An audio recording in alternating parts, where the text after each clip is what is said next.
So, as Jerome Powell is recapping the end of his speech, I want to come out and give you the highlights of what he said, the main talking points. So, he said basically 10 things I want to talk about today and give you the highlights in about 5 minutes so you don't have to watch the entire speech.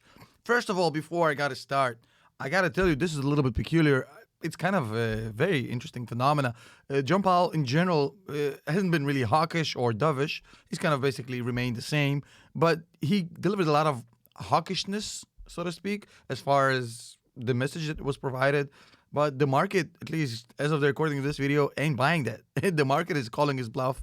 I'm going to show you in a second what I mean. So the first thing I have to talk about is the fact that Jerome Powell mentioned that the 2% inflation target will not change, and he did it 17 times during his speech. The average was about 0.5 minutes per time mentioned.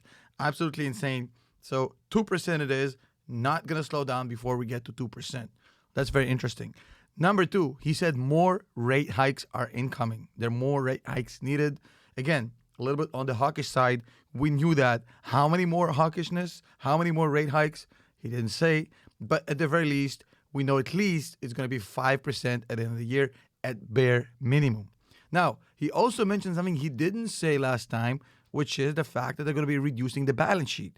Now, he said it multiple times, maybe not the last time he spoke, but to date, the talk has been talked, the walk has not been walked. Does he have the balls to reduce the balance sheet and crash the market? I don't know. We'll see. If he does that, it's going to be very, very painful for the stock market. If you dump a lot of these bonds onto the market, well, I'm going to say the price is going to go down. It's going to be a bloodbath. He did mention that the restrictive policy of the Fed has to continue because the job ain't done yet. Basically, he's signaling to all the hopiums out there that, hey, we're not going to pivot. We're not going to pivot. Now, the S&P 500, the NASDAQ, every single index you can think of is not buying that. The trading activity as of this moment is basically the opposite of what he's saying. They're basically calling his bluff. Absolutely insane. Now, John Paul did mention that they're seeing a slowdown in the economic activity in the real estate market, but he did mention that the job market is just too darn hot and they won't stop until they get a cooler job market. He didn't say a number, at least I didn't hear one, but he mentioned before 4.5% to 5% unemployment, still a long ways away from the 3.5% currently.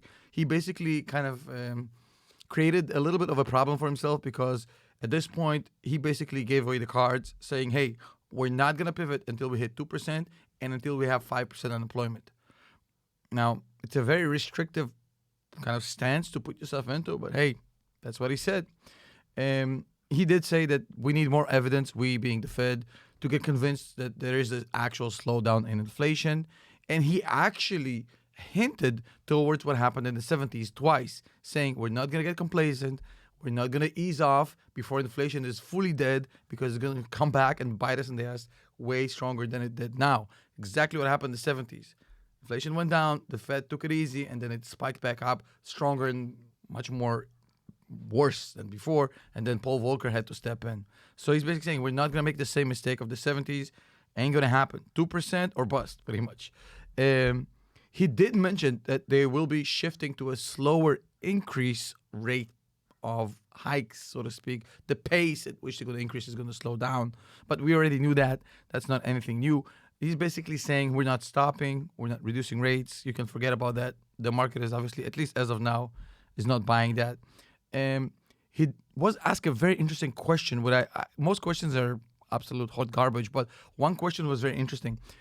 He was asked whether there's a scenario where the unemployment rate stays at 3.5%, but inflation eases to 2%.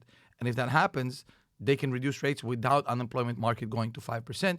And he said, and I don't know why he would do that, but he said he doesn't think the scenario is possible.